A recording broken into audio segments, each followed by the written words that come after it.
एकदम दिल भर आया। कितनी आप लोगों ने सजावट सुंदर की है और कितनी मेहनत की है, न जाने कितना रुपया आपने खर्च किया होगा। एक माँ को तो यही सब विचार आते रहता है और सोचती हूँ एक साल के अंदर इतना परिवर्तन गुड़गांव में कैसे हो गया और लोगों में इस कदर जागृति आ गई है कि हमें सत्य को पाना चाहिए। सत्य को पाना सब चाहते हैं,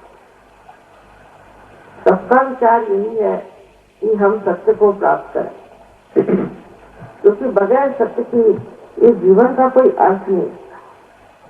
अंधेरे में हम जो भी टटोलते हैं, देखते हैं, उसमें भ्रांति में ही इंसान पड़ जाता है।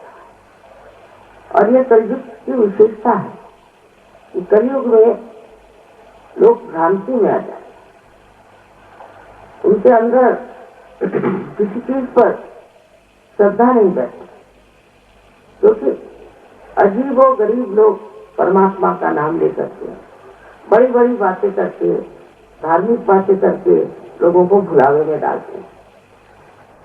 तो फिर सत्य क्या है और कैसे जाना जाए? लेकिन जो खोज रहे हैं वो इसमें मार खा जाते हैं। जो हृदय से खोज रहे हैं, श्रद्धा से खोज रहे हैं, वो भूले भटके में आ जाते। और इसीलिए अपने हरियाणा में मैंने कहा था कि जरूर शुरू करें। उस यहाँ के लोग सीधे सरल हैं, पर हो सकता है यहाँ भी गुरुओं का चक्कर चल पड़ा होगा। जहाँ पर सादगी होगी वही गुरु जरूर जाता है। और वो गुरु नहीं है, अगुरु। कोई कोई तो दुष्ट है, राक्षस है, वो अपने को गुरु कहलाते हैं और सारा काम ऐसा करते हैं कि आपसे जितना कुछ ऐठ सकते उतना ऐठ लें और आपकी कुंडली खराब कर, आपकी सारी दिशा भूल हो जाती। आप समझ ही नहीं सकते हैं कि क्या गलत काम है और क्या क्या सही काम है। अभी एक साहब थे, वो सब लोगों को मंत्र से कहते थे ऐसा, हीरे मोती कुछ कुछ, और कभी कभी सोने की जंजीरें देते। अब बड़े लोगों को विश्वास होगा कि चलो हमें भी हीरे की जंजीर मिल जाएगी या हमें भी कुछ ऐसी चीज मिल जाएगी जो बड़ी मूल्यवान हो। और लोग इस बुलावे में जाते थे, अपने घरों में फोटो रखना, दुनिया भर की बातें उनके बारे में बन पड़ी। लेकिन ये सब करिश्मा वो आप पे एक तरह से भूल डालते, इसको मिसमरिज्म कहते हैं। उस तरह से वो इंसान को मिसमराइज करते हैं। मिसमराइज करने के बाद में इंसान जो भी चीज देखता है वो देखता नहीं, जो जानना है वो जानता नहीं, और उसके बाद वो अपने जो जिसे देना है देते रहे। बहुत रईस लोगों को ये देते थे हीरे, को पन्ने, कोई कुछ कहीं कुछ।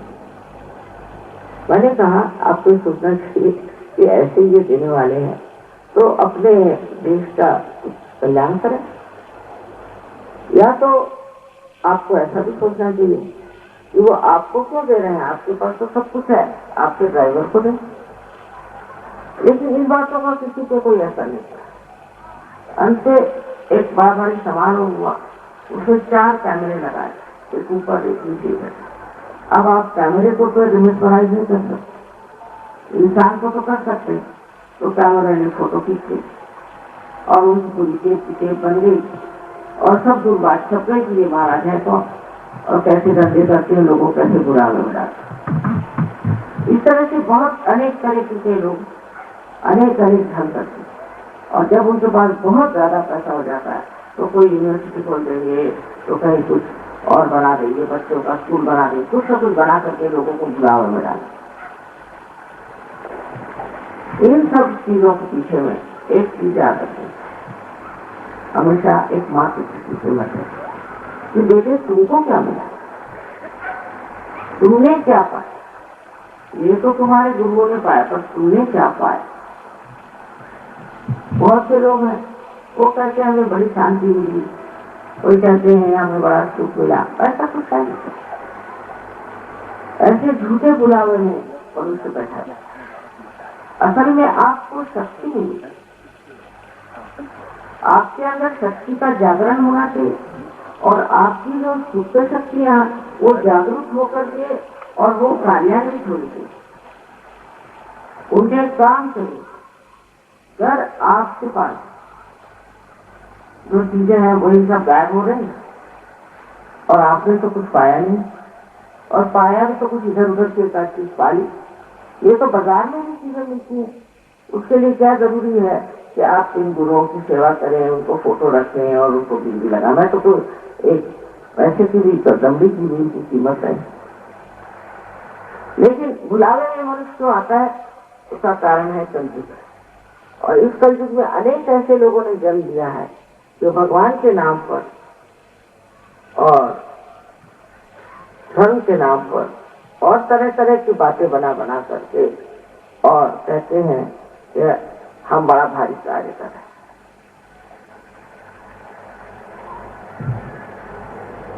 आपके सामने अभी इन्होंने बताया ही है कि हमारे अंदर चक्र कहते हैं और चक्रों की क्या स्थिति है और किस तरह से कुंडलिनी का जागरण होता है और उससे किस तरह हमारे सब चक्र जो हैं वो प्लावित होते हैं, और इसके अलावा इस तरह से उनमें प्रकाश आता है। हमारा चित्त जैसे प्रकाशमय हो जाता है और उससे हम देखने लग जाते हैं कि क्या क्या चीज हम गलत कर रहे हैं। हम खुद ही अपने ही गुरु हो जाते हैं, हम खुद ही अपने को देखने लग जाते हैं और अपनी जो गतिविधियां हैं उसकी चालना हमारे समझ में तब आ जाता है कि देखो ये चीज हम कर रहे थे, ये हमें नाश की ओर ले जाती है, ये हमारा विनाश करे। ये खुद अपने आप समझ में आ जाता है क्योंकि कुंडलिनी के जागरण से आपके आत्मा का प्रकाश आपके चित्त में आ जाता है। उसे आप एकदम देख लेते हैं। अभी आप सब लोग यहाँ बैठे हुए साथ में, और अगर कोई यहाँ प्रकाश दे रहा हो तो आप एक दूसरों को भी नहीं जानिएगा। आप जब चलिएगा तो इससे लड़खड़ाइए, उससे लड़खड़ाइएगा, या जगह ही खड़ा हो जाए, ऐसे कि बच्चे के ही पैर पड़ जाए। यही है कि अज्ञान के अंधकार में इस कलयुग में मनुष्य खो जाता है, और उससे खोने का मुख्य कारण यह है कि अभी तक की जो कुछ भी प्रणालियां रही, लोग आकर के खड़े हो गए तो उन्होंने अपने अपने तरीके से सब चीज चलाने शुरू कर दी। यही बात हर हमारे व्यवहार में आ गई, प्रांगण में आ गई। अब सब लोग कहते देखिए हमारे जमाने में तो ऐसा नहीं था, आजकल पता नहीं ऐसे कैसे हो रहा है, हमारे जमाने में बात नहीं थी। क्योंकि उस जमाने में जो बातें होती थी उसके पीछे में लोगों में एक परमात्मा का भय था। सत्य को तो नहीं पाया था पर परमात्मा का भय था, और सोचते थे ये हमारे बाप दादाओं ने बताया कि ये गलत बात है, ये पाप है, तुमको ये नहीं करना। लेकिन अब वो भय उठ गया क्योंकि परमात्मा है कि नहीं, यही प्रश्न लोगों के सामने खड़ा हुआ है। परमात्मा पे हम विश्वास करें या नहीं करें, और फिर परमात्मा की जगह ऐसे अगुरु आके खड़े हो गए, ऐसे दुष्ट लोग इनको की पता नहीं क्या कहना चाहिए। तो वो बीच में खड़े हो जाने से सारी ही परमात्मा की सृष्टि बदल गई और हम भी बदल गए, और बहुत सारी ऐसी गलत बातें होने लग गई जो होनी नहीं चाहिए।